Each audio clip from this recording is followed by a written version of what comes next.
Bonjour chers frères et sœurs, je suis l'évangélique Jacques Moreau de la MIRES, la mission évangélique pour le réveil et la sanctification. Voilà, nous sommes à la partie prédication du culte, d'adoration, d'édification et de louange des maisons. Car pour l'instant, nous faisons le culte dans la maison. Et le moment viendra où nous allons donc passer par les salles. Donc, comme d'habitude, et avant de commencer quoi que ce soit concernant la parole de Dieu, nous devons présenter tout entre les mains du Seigneur, lui remettre tout. Parce que c'est lui qui dirige tout et nous ne sommes que des simples instruments de ses puissantes mains. Nous allons donc prier le Seigneur et remettre toutes choses entre ses puissantes mains. Éternel, au Dieu Tout-Puissant, sois élevé et glorifié pour ta grâce infinie, parce que Seigneur, tu es le Dieu fort, vivant, juste et sincère. Je te remets, éternel, au Dieu, cette prédication entre tes puissantes mains afin de tout diriger. Je remets toutes choses entre tes puissantes mains afin de prendre toi-même la parole, de guider toutes choses et que tout acte de ténèbres soit taillé en pièces ici. Père, j'invoque le sang de Jésus sur ce lieu et que, Seigneur, tout ce que nous allons faire soit éclairé sous, Seigneur, la coupe de Jésus-Christ, sous éclairé de ton onction et que tout acte de ténèbres contre nous soit fait, mais que ton puissant nous soit élevé et glorifié. Je te remets le prédicateur et la prédication et aussi l'assemblée entre tes puissantes mains, afin de tout diriger, que ton puissant nous soit élevé. Car la gloire et le Seigneur est béni. Merci pour ta grâce. Au nom puissant de Jésus-Christ, j'ai prié. Amen. Donc aujourd'hui, notre texte se trouve dans Daniel 2, 2 à 9. J'ai intitulé ce message tout simplement le songe de Nebuchadnezzar. Il a eu plusieurs songes, mais ce songe-là est spécifique, car ce songe-là a été expliqué par Daniel. Donc le songe de Nebuchadnezzar. Je prends la lecture ici, puisque c'est déjà prouvé dans Daniel 2, 2, 9. Il est dit dans la parole ici, la seconde année, quand on va faire beaucoup de lectures, la seconde année du règne de Nebuchadnezzar, Nebuchadnezzar a eu des songes et avait l'esprit agité et ne pouvait dormir. Le roi fit appel à ses magiciens, les astrologues, les enchanteurs, les chaldéens, pour qu'ils lui disent ses songes. Il vint et se présentait devant lui. Le roi leur dit, j'ai eu un songe, mon esprit est agité et je voudrais connaître ce songe. Les chaldéens répondirent au roi en langue araméenne, ô roi, vis éternellement, dis le songe à tes serviteurs et nous t'en donnerons l'explication. Le roi reprit la parole et dit aux chaldéens, la chose m'a échappé. Si vous ne me faites pas connaître le songe et son explication, vous serez tous mis en pièces et vos maisons seront réduites en tas d'immondices. Mais si vous me dites le songe et son explication, vous recevrez plutôt de moi des dons et des présents et des grands honneurs. C'est pourquoi dites-moi le songe et son explication. Point. Dans le verset 7, il est dit ici, il répondit, c'est-à-dire les Chaldéens, il répondit pour la seconde fois, que le roi dise le songe à ses serviteurs et nous en donnerons l'explication. Le roi reprit la parole et dit, je m'aperçois qu'en vérité que vous voulez gagner du temps, parce que vous voyez que la chose m'a échappé. Si vous ne me faites pas connaître le songe, la même sentence sera, vous enveloppera tous.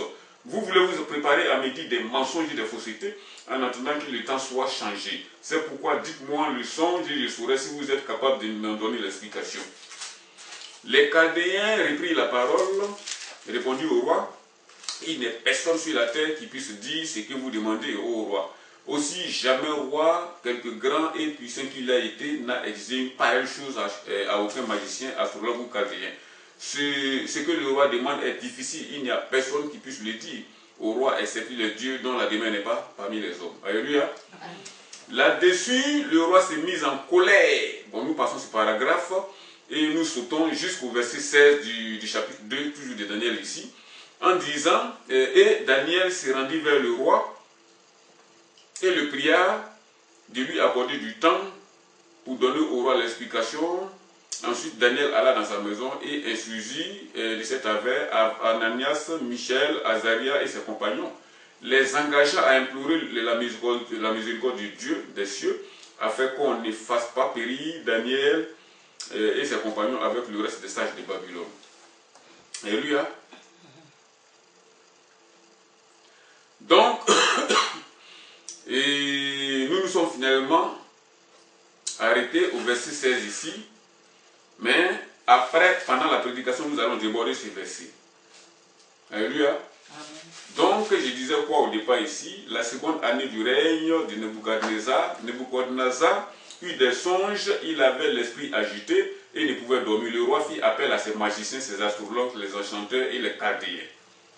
Alléluia. Amen.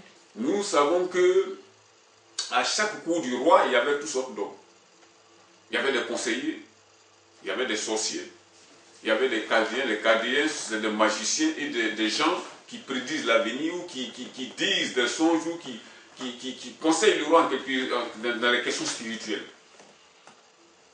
Aujourd'hui, nous pouvons assimiler ces chaldéens à des faux prophètes que nous voyons aujourd'hui. Et toutes ces personnes qui disent servir Dieu alors qu'ils ne le servent pas. Nous savons maintenant qu'il n'y a plus de roi, il y a des présidents. Et il y a toujours ces personnes qui sont aux côtés des grands de ce monde. Alléluia. La parole de Dieu est claire ici. Il a été dit, le roi, qu'est-ce qu'il a dit ici? Le roi répit la parole et dit aux Chaldéens, la chose m'a échappé. Si vous ne faites pas connaître le songe et son explication, vous serez mis en pièces. Mais, si vous me dites le songe et son explication, vous recevez de moi des dons et des présents, des grands honneurs. Le roi a fait exprès en disant aux Chaldéens, la chose m'a échappé. Parce que cette fois, ce n'était pas de la plaisanterie. Il a eu un songe qui a agité son esprit jusqu'à ce qu'il ne puisse même pas dormir. Donc le roi, qu'est-ce qu'il fallait faire? Il fallait qu'il s'assure que ce qu'on va lui dire soit la vérité. Et pour savoir la vérité, il fallait d'abord qu'on lui dise le songe et ensuite, il sera sûr que l'explication qui va venir ensuite est la vérité. Dans certaines explications de certains hommes de Dieu, ils disent non, réellement la chose avait échappé au roi. Mais moi je crois que la chose n'avait pas échappé au roi. Il a fait exprès, il connaissait le songe. Il a fait exprès de demander ça aux Chaldéens. D'abord le songe, ensuite l'explication. Donc les Chaldéens lui ont dit, sur cette terre, il n'y a pas un être humain sur la terre qui peut faire ce que le roi dit. Et c'est ce qu'ils ont dit en disant, il n'y a pas sur cette terre quelqu'un sur cette terre qui peut dire ce que le roi dit. Or, eux, ils s'apprêtaient à gagner du temps et à dire des faussetés au roi. C'est pour cela que le roi insistait. Il a insisté en disant, donnez-moi d'abord l'explication. D'abord, donnez-moi le songe. Ensuite, vous allez me donner l'explication. Et je saurai que si vous me donnez l'explication, après m'avoir donné le songe, je saurai que vous dites la vérité. Donc, qu'est-ce que les gens ont fait? Il est dit ici, parce que les gens commençaient à tourner le roi en bourrique et en refusant catégoriquement de dire d'abord le songe au roi, en disant, il n'y a pas un être sur cette terre qui peut faire ce que le roi lui dit, excepté les dieux qui n'ont pas leur demeure dans la demeure des hommes. Donc, puisqu'ils étaient en train de parler ainsi au roi, le roi s'est mis en colère noire. Et il a dit là-dessus, le roi s'est mis en colère et s'irrita violemment. Et il ordonna qu'on fasse périr les sages de Babylone. La sentence fut publiée, les sages allaient être mis à mort. Et l'on cherchait Daniel et ses compagnons pour les faire périr aussi. Alors Daniel s'adressa d'une manière prudente et sensée à Arjoc, chef des gardes du roi, qui était sorti pour mettre à mort les sages de Babylone. Il lui prit la parole et dit, Arjoc, commandant du roi, pourquoi la sentence du roi est-elle si sévère? Arjoc répondra à Daniel en disant, à Daniel, et Daniel s'est mis vers le roi, le pria de lui accorder du temps pour donner au roi l'explication. Ensuite, Daniel alla dans sa maison et instruisit de cette affaire Ananias, Michaël, Azaria, ses compagnons, les engageant à implorer la miséricorde du Dieu qui réside dans les lieux très hauts, afin qu'on ne puisse pas faire périr Daniel et ses compagnons avec le reste des sages de Babylone. Vous voyez, Daniel était un serviteur du Dieu très haut. Quand je dis serviteur du Dieu, ce n'est pas des plaisantins comme nous en voyons aujourd'hui. C'est dans la fidélité que Daniel servait Dieu. Dès l'instant où Daniel a été mis au courant de cette affaire, il s'est rendu vers le roi et le pria de lui accorder du temps. Parce que lui n'était pas au courant. Daniel n'était pas au courant. Lorsque toute cette affaire s'est passée, lui n'était même pas là. Mais lorsque lui a été mis au courant, il alla demander du temps au roi afin de venir lui donner l'explication. Il a dit quoi ensuite? Il a dit ensuite, Daniel alla dans sa maison et instruisit de cette affaire ses compagnons. Ses compagnons étaient Ananias, Michaël, Azaria, ses compagnons, et les engagea à implorer la miséricorde du Dieu des cieux. Ils ne se sont pas restés les bras croisés en disant, bon voilà, puisque nous sommes les serviteurs du Dieu très haut, voilà, on va aller voir le roi, on va lui demander du temps, et puis voilà, on va lui donner du son, on va aller dormir là, et puis le Seigneur va nous donner le songe. Ils se sont mis en prière. Ils ont prié, imploré Dieu pendant des temps. Je ne sais pas combien de temps. Ils ont prié donc. Et Daniel, il a dit ici, ses compagnons donc avec le reste de ça, alors le secret fut révélé à Daniel dans une vision pendant la nuit. Donc ça fait dire qu'ils ont prié ardemment. Et pendant la nuit qui suivait, le Seigneur a eu pitié d'eux et il a montré la vision à Daniel. La vision donc a été montrée à Daniel et il est dit ici, Daniel bénit le Dieu des cieux. Daniel prit la parole et dit, béni soit le Seigneur, le nom du Dieu, l'éternité en éternité, à qui appartiennent la sagesse et la force. C'est lui qui change les temps et les circonstances, qui renverse et qui établit les rois. Nous allons sauter donc ces paragraphes-là et on va venir au verset 25, toujours du chapitre 2 de Daniel. Il est dit ici, Arioc conduisit promptement, ça veut dire rapidement, Daniel en présence du roi. Et lui parla ainsi, j'ai trouvé parmi les captifs de Juda un homme qui donnera l'explication au roi. Et le roi prit la parole et dit à Daniel, qu'on nomme Belchassar, es-tu capable de me faire connaître le songe que j'ai eu et son explication? Daniel répondit en présence du roi et dit, ce que le roi demande est un secret que les sages, les astrologues, les magistrats et les devins, les magiciens, les divins ne sont pas capables de révéler au roi. Alléluia. Mais il ajouta au verset 28, mais, vous voyez, il a été clair. Ce que le roi demande est un secret que les sages, les astrologues, les magiciens, les divins ne sont pas capables de révéler au roi. Mais, ce mais-là a toute son importance ici. Il y a un Dieu dans les cieux qui révèle les secrets et qui fait connaître au roi Nebuchadnezzar ce qui arrivera dans la suite des temps. Vous voyez? Si c'était aujourd'hui les faux prophètes ou des personnes qui se disent au service de Dieu, allaient venir se présenter en se glorifiant en disant voilà ton songe, voilà ce qu'il fait. Mais Daniel a dit ici, mais il y a un Dieu dans les cieux qui révèle les secrets et qui fait connaître au roi Nebuchadnezzar qui arrivera à la suite des temps.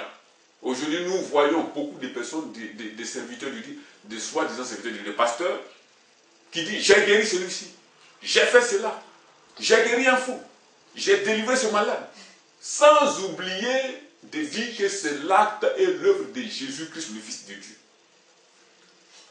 Et ils disent que c'est eux qui ont fait. J'ai fait ceci, j'ai délivré cela, j'ai délivré ce malade.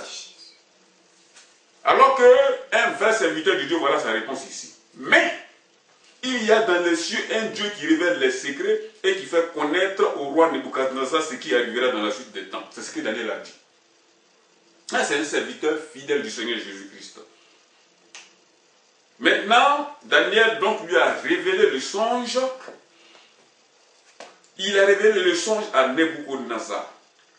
Dans toute sa clarté. D'abord, non seulement d'abord il a révélé le songe, c'est-à-dire le songe de Nebuchadnezzar.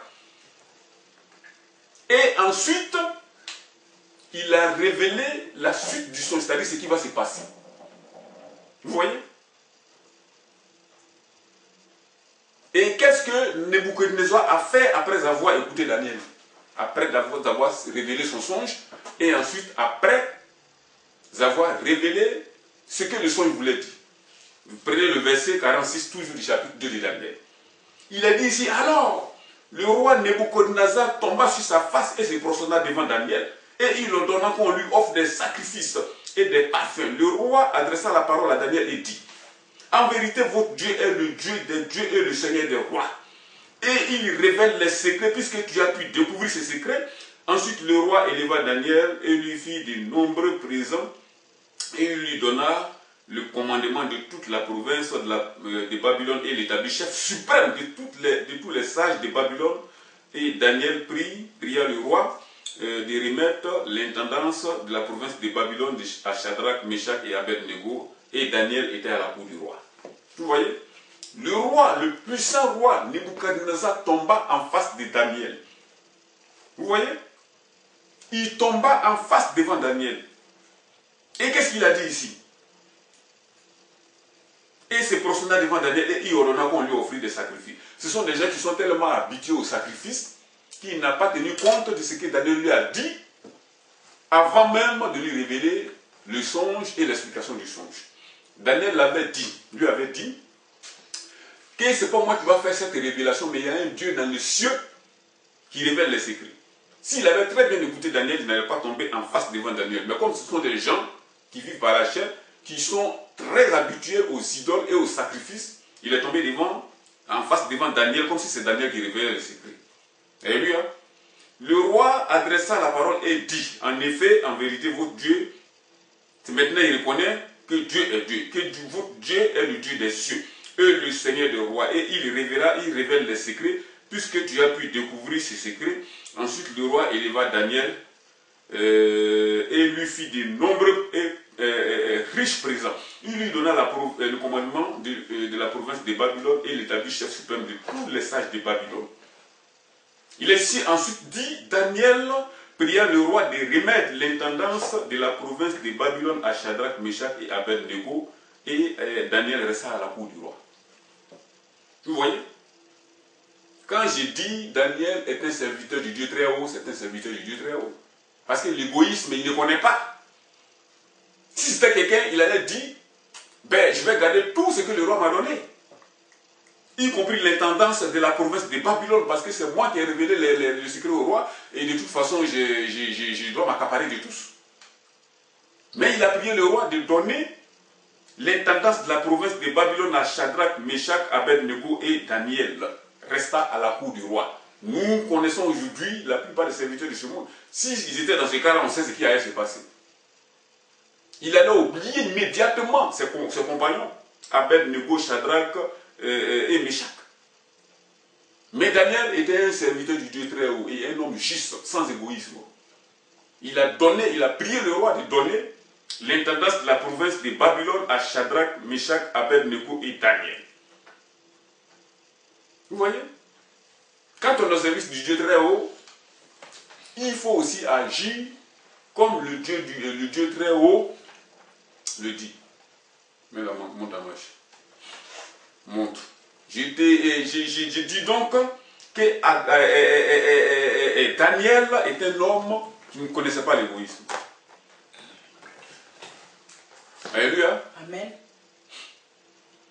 Donc, c'est un serviteur du Dieu sur qui l'on peut prendre un exemple. Parce qu'il faisait les choses dans les normes. Sans faux fuyant et sans hypocrisie. Lorsque nous analysons ce court passage, nous voyons l'état de l'Église aujourd'hui, les bagarres, des chefs, des chefferies, des responsabilités ou des dirigeants de l'Église dans les églises d'aujourd'hui. Les coups bas, les palabres entre les chefferies, chacun veut devenir chef, etc. Voilà la réponse et le comportement d'un vrai serviteur de Dieu ici. Daniel pouvait s'accaparer la province de l'intendance de toute la province de Babylone, mais il a prié le roi, s'il vous plaît, en disant le roi n'est qu'à remettre cette intendance à Shadrach, Meshach et Abednego. Et Daniel resta à la cour du roi. Alléluia. Amen. Voilà, donc c'était cette courte méditation que j'avais voulu vous annoncer ce matin. Je suis l'évangéliste Jacques Moreau de la Mérès, comme je l'ai dit toujours, avant et après chaque prédication. Voilà, nous allons élever la voix vers le Seigneur, prier le Seigneur pour qu'il nous donne la capacité de marcher comme Daniel, de marcher dans la sainteté de vie sans hypocrisie. Nous allons prier le Seigneur. Éternel, au Dieu Tout-Puissant, sois élevé et magnifié pour ta miséricorde et ta grâce, car dans le bon Dieu, le culte n'a pas de carcos. Je te remercie, Éternel, au Dieu, pour cette parole que, Seigneur, nous venons d'écouter. Père, Éternel, au Dieu, pour le combien de mortels, Seigneur, c'est sorti de ma bouche. Mais moi-même, Éternel, au Dieu, qui suis là, j'ai aussi écouté. Et j'ai écouté ici. Éternel, au Dieu, Père, entendu ta parole. Je te prie de m'aider à la mettre en application. Parce que, Seigneur, nous ne sommes que, Seigneur, des simples instruments qui entre des sanctuaires, Seigneur, sans valeur. C'est toi, Éternel, au Dieu, Père Céleste, qui fait, Éternel, de ton œuvre en toute situation. C'est pour cela que je te remets, Éternel, au Dieu, Père, ce message, Éternel, afin que tous ceux qui vont l'écouter puissent la mettre en application afin que, Seigneur, ton puissant soit élevé. Toi, le Dieu vivant, je ne peux donc que Seigneur élevé la voix, mais je te dis merci pour tout ce que tu fais. Gloire et bénédiction, que cela soit dans le nom de Jésus, nous avons prié. Amen.